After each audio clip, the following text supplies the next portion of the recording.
કેન્દ્ર સરકારે રજૂ કરેલા બજેટ અંગે ભાજપના પ્રદેશ પ્રમુખ જગદીશ વિશ્વકર્માએ પ્રતિક્રિયા આપી છે। તેમણે બજેટ અંગે કેન્દ્ર સરકારને અભિનંદન આપતા કહ્યું કે આર્થિક વૃદ્ધિ વેગ આપનારું આ બજેટ છે। ગુજરાતમાં લોથલ અને ધોળાવીરા વિભાગને વિશિષ્ટ રીતે આવરી લેવામાં આવ્યું। ગિફ્ટ સિટીમાં ટેક્સ હોલિડે લંબાવવામાં આવ્યો છે, જેના કારણે ગિફ્ટ સિટીમાં રોજગારને પણ વેગ મળશે।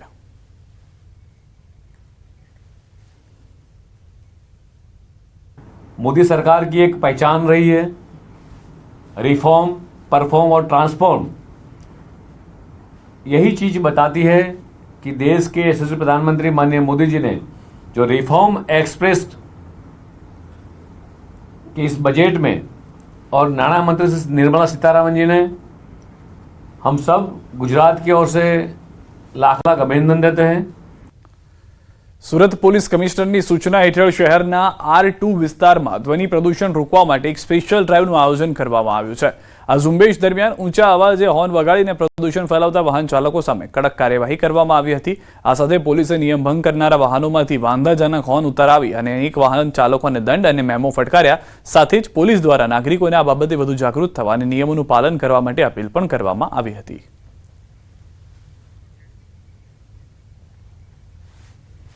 આગળ રસ્તો ખુલ્લો મળી જશે એટલે આપણે હોર્નની જરૂર નથી। કોણ હોર્ન વગાડે છે પાછળ? આ બંધ કરો લાઈન। હોર્ન કોણ વગાડતું હતું? બિનજરૂરી હોર્ન નથી નીચે તમારું।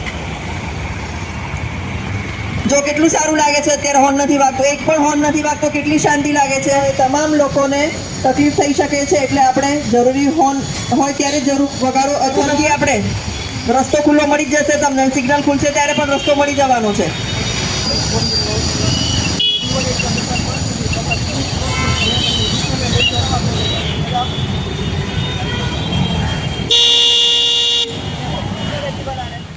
સોના ચાંદીના ભાવમાં મોટું ગાબડું જોવા મળ્યું છે, જેના કારણે સુરત બજારમાં હલચલ મચી છે। જ્વેલર્સ દીપક ચોકસીની ભવિષ્યવાણી સાચી ઠરી હોવાનું માનવામાં આવી રહ્યું છે। આજે સુરતમાં સોનાનો ભાવ પ્રતિ 10 ગ્રામ 1,50,000 રૂપિયા સુધી પહોંચ્યો છે, જ્યારે ચાંદીનો ભાવ પ્રતિ કિલો 2.60 લાખ રૂપિયા નોંધાયો છે। સોનામાં અંદાજે 40,000 રૂપિયાનું અને ચાંદીમાં 1.5 લાખ રૂપિયાનું મોટું ગાબડું પડતા ગ્રાહકો તેમજ વેપારીઓમાં ચિંતા જોવા મળી રહી છે। સોનાનો ભાવ જે 1,90,000 રૂપિયા પહોંચી ગયેલો હતો, જે 2 લાખને ટચ થવાની તૈયારીમાં હતો, ત્યાંથી ઘટીને અત્યારે 1,50,000 રૂપિયા સુધી સોનાનો ભાવ પહોંચી ગયેલો છે। અને ચાંદીનો ભાવ જે 4 લાખને પાર કરી ગયો હતો, 4,18,000, 4,20,000 રૂપિયા જે પહોંચી ગયેલો હતો, એ અત્યારે 2,60,000 ઉપર પહોંચી ગયેલો છે। એટલે સોનામાં પણ ખૂબ મોટું 40,000 રૂપિયાનું ગાબડું કહી શકાય અને ચાંદીમાં લગભગ 1.5 લાખની ઉપરનું ગાબડું કહી શકાય। તો આ બંને વસ્તુઓ કન્ટિન્યુઅસ વધતા બજારોની વચ્ચે અમને જ્વેલર્સ લોકોને લાગી જ રહેલું હતું કે આ અત્યારે જે તેજી છે એ પરપોટા જેવી દેખાઈ રહેલી હતી। એમાં કોઈ પણ જાતના કરેક્શન આવવાની તૈયારીમાં હતું અને આ કરેક્શન આપણને જે દેખાઈ રહેલું હતું એ આવી ગયેલું છે।